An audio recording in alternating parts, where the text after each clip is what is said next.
Hi everyone, आज हम देखेंगे फिल्टर फंक्शन का यूज हम कैसे करते हैं। ठीक है।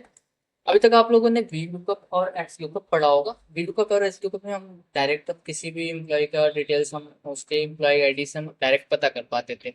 बट अगर आपसे ये बोला जाए कि आप एचआर डिपार्टमेंट में जो भी है, जैसे हमें एचआर डिपार्टमेंट का हमें डेटा चाहिए कि एचआर डिपार्टमेंट में जो भी है उसका आपका सारा डेटा आपको यहाँ पे चाहिए, तो आप वो कैसे फाइंड आउट करोगे। वी लुकअप आप लगाओगे तो आपका बस एचआर अगर फाइंड आउट करते हो तो आपका बस ये वाला रो आएगा यहाँ पे।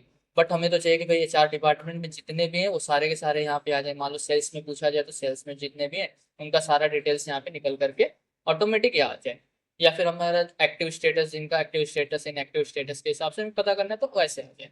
ठीक है। तो इसके लिए हम कैसे फाइंड आउट करेंगे, हम ये देखते हैं। ठीक है। इसके लिए हमारा बनाया गया फिल्टर फंक्शन हमारे एक्सेल में। हम सबसे पहले क्या करते हैं कि ये जो जितने भी हमारे डिपार्टमेंट है उनका एक यूनिक नेम हम साइड में लिख लेते हैं। यहाँ पे हम आते हैं, कर्सर रखा हमने यहाँ पे। ऊपर जाओगे आप डेटा टैब में, यहाँ पे एक ऑप्शन आता है आपका डेटा वैलिडेशन का।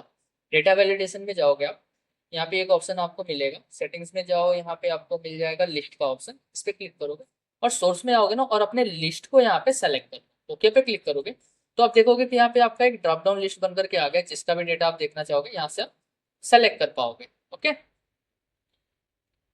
चलो, इतना तो हमने कर लिया। अब हमें क्या करना है, हमें अपना फॉर्मूला अप्लाई करना है। अप्लाई कैसे करेंगे, हम लिखेंगे equal to filter, bracket open किया। ये पूछ रहा है हमसे एरे। एरे में हम क्या देंगे कि भाई हमारा डेटा क्या हमें रिजल्ट में चाहिए। जो डेटा हमें रिजल्ट में चाहिए, मान लो हमें क्या करना है कि भाई हमें तो ये पूरा का पूरा डेटा ही चाहिए। ठीक है, तो पूरे एरे को हम सेलेक्ट कर लेंगे, कॉमा करेंगे। अब ये पूछ रहा है इंक्लूडिंग, यानी कि कौन से एरे का डेटा आपको देखना है, कौन से एरे के डेटा को फिल्टर करना चाहते हो आप। कौन, तो हम क्या करेंगे, मान लो हमें डिपार्टमेंट से फिल्टर करना है तो हम डिपार्टमेंट को सेलेक्ट करेंगे, ये वाला रेंज हमारा। अब इसमें हम क्या करेंगे, अब ये जो डिपार्टमेंट हमने सेलेक्ट किया हमें ये भी तो बताना पड़ेगा कि हमें किसका चाहिए। तो हम क्या करते हैं, यहाँ पे इक्वल्स टू करते हैं और इस एचआर को हम यहाँ पे सेलेक्ट कर लेते हैं।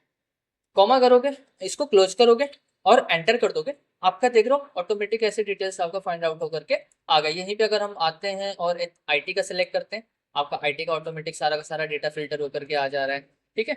अगर हम यहाँ पे मार्केटिंग पे क्लिक करें तो मार्केटिंग का सारा डेटा शो कर रहा है। इस तरीके से सेल्स का पता करना और सेल्स का हम ऐसे फाइंड आउट कर पा रहे हैं। आप देख पा रहे हो कि आसानी से अपने सारे के सारे डिटेल्स को फाइंड आउट कर पा रहे हैं। ठीक है।